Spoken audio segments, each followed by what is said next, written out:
Hello everyone. तो आज हम स्टार्ट करते हैं एडवर्टाइजिंग मैनेजमेंट का यूनिट 1 जो कि है एडवर्टाइजिंग में आज हम पढ़ेंगे meaning, definition of advertising, also nature पढ़ेंगे हम उसका, और उसके साथ साथ स्कोप और ऑब्जेक्टिव ऑफ एडवर्टाइजिंग। और देन उसके बाद हम पढ़ेंगे प्रोसेस ऑफ द एडवर्टाइजिंग यानी 5M ऑफ एडवर्टाइजिंग। तो हम पढ़ते हैं बहुत ही लिमिटेड और कम वर्डों में अच्छे वर्ड्स पढ़ेंगे, ठीक है।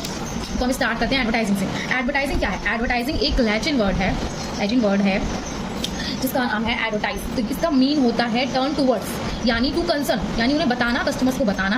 अब हमारा जो मार्केट है वो कौन होंगे? कस्टमर्स। तो कस्टमर्स का क्या करना है? To move in the direction of rotation and pace. उनका जो डायरेक्शन है उनकी चेंज करनी है, उनकी अपनी तरफ अट्रैक्ट करना है उन कस्टमर्स को, उनको बताना है, उनको इन्फॉर्म कराना है कि हमारा प्रोडक्ट इसमें है। उसे हम एडवर्टाइजिंग कहते हैं।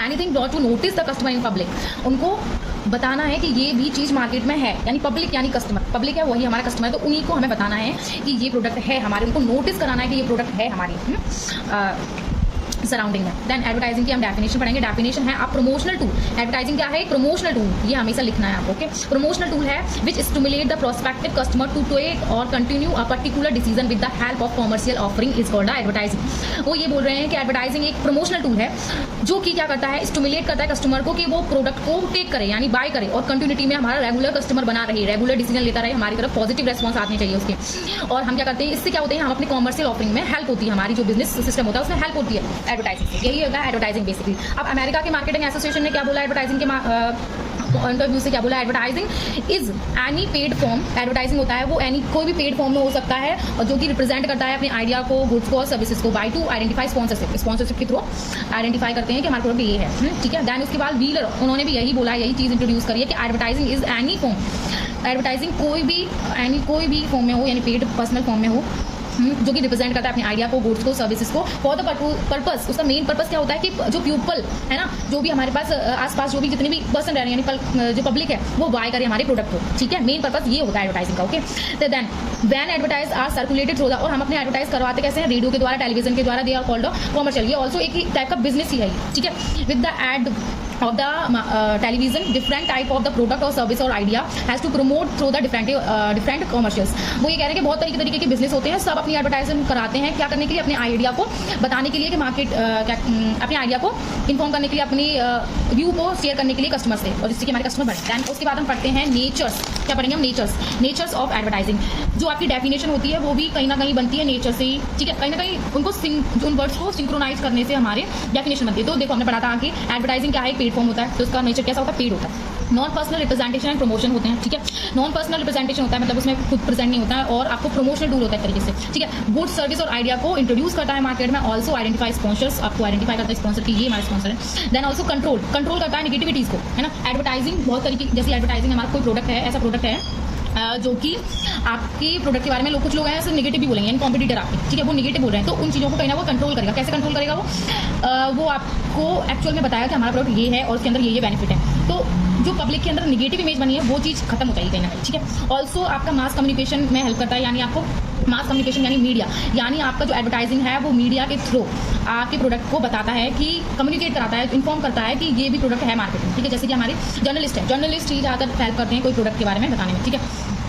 अब उसके बाद आते हैं कॉम्पिटिटिव एक्ट। ऑल्सो एडवर्टाइजिंग का नेचर एक कॉम्पिटिटिव एक्ट से भी है कि कॉम्पिटिटिव कुछ आपके कॉम्पिटिटर होते हैं, उनके बारे में गलत नहीं बोलना है। दैन उनको बताना है, उनको बस अपने जो कस्टमर्स हैं उनको बताना है कि हमारा जो प्रोडक्ट है वो इस तरीके से अलग है। Then you will purchase for the reason this is best for your using, कि आपके लिए बेस्ट कैसे रहेगा प्रोडक्ट, बस उनको ये बताना। और एक इन्फॉर्मेटिव एक्ट प्रोड्यूस करता है, यानी इन्फॉर्मेशन प्रोडक्ट करता है एडवर्टाइजिंग कस्टमर्स को, कि किस तरीके से आपको अपना हमारा जो प्रोडक्ट है वो इस तरीके के बारे में, ठीक है। न्यूट्रल इसका एक पोर्शन होता है। दैन उसके बाद हम पढ़ेंगे स्कोप ऑफ एडवर्टाइजिंग। जो एडवर्टाइजिंग है वो बेसिकली उसका स्कोप क्या है? मैसेज प्रोवाइड करना, ठीक है, कस्टमर्स को मैसेज देना, इन्फॉर्म करना कि ये प्रोडक्ट है मार्केट में। मीडिया में जा सकते हैं अगर हम एडवर्टाइजिंग करते हैं, है मर्केंटाइज, यानी गुड्स को सेल करते हैं थ्रू द एडवर्टाइजिंग। आप एडवर्टाइज पहले उसको बताओगे कि ये प्रोडक्ट है, दैन उसके बाद तो सेल होगा। आप मार्केटिंग फंक्शन में जा सकते हैं, आप एडवर्टाइजर बन सकते हैं अच्छे, और एक आपका एक ऑब्जेक्टिव्स में जा सकते हो कि हमारा एक ऑब्जेक्टिव है ये, जिसमें आप एक एक्टिविटी परफॉर्म करते हो उस टाइम, और आप एक तरीके से एडवर्टाइजिंग है वो साइंस और आर्ट से बनता है। आर्ट्स क्या होती है? बेसिकली आर्ट होती है कोई भी कला, यानी जो आपके अंदर होती है। तो एडवर्टाइजिंग भी एक तरीके से कला है, और साइंस यानी टेक्निकल चीज़ें। तो आप कोई भी आईटी सेक्टर में जाते हो, फिर भी वहाँ पे आपको एक ऐड की जरूरत पड़ती है, ठीक है। दैन उसके बाद हम पढ़ेंगे ऑब्जेक्टिव्स में हम पढ़ेंगे ऑब्जेक्टिव क्या होते हैं। एडवर्टाइज करने का मेन पर्पस क्या होता है? To inform the product, to inform to the customers about your product, ठीक है। देन इन्फ्लुएंस करते हैं हम, कोई भी कस्टमर होते हैं उनको बताते हैं something informing about the target market, also target customers, about the product service does not generate the required result। हम हमारा बेसिक पर्पस ये नहीं है कि हमारा रिजल्ट निकले, हमारा बेसिक पर्पस ये है उसे पता चले कि हमारा प्रोडक्ट भी है इस मार्केट में, ठीक है। और जो कस्टमर होता है जिसको हम सर्विस प्रोवाइड कर रहे हैं या फिर ऑफर कर रहे हैं अपने प्रोडक्ट को या सर्विस को, उसको रिमाइंड करते रहना, remind to the customer about the product and services also object of the advertising, ठीक है। देन उसके बाद टू ऐड वैल्यू, अगर आप एडवर्टाइजिंग करते हैं तो आपकी वैल्यू कहीं ना कहीं आपके प्रोडक्ट की वो इनहेंस होती है। To advertising the main and to representing the product and service to the audience in a positive light so that to added the value of the, आपकी अगर आप अच्छा रिप्रेजेंट करते हैं तो जिससे क्या होता है पॉजिटिव लाइट बनती है आपकी मार्केट में, जिससे कि आपकी ऑर्गेनाइजेशन वैल्यू इंक्रीज होती है, ऑर्गेनाइजेशन एक ब्रांड बन के सामने आता है, ठीक है।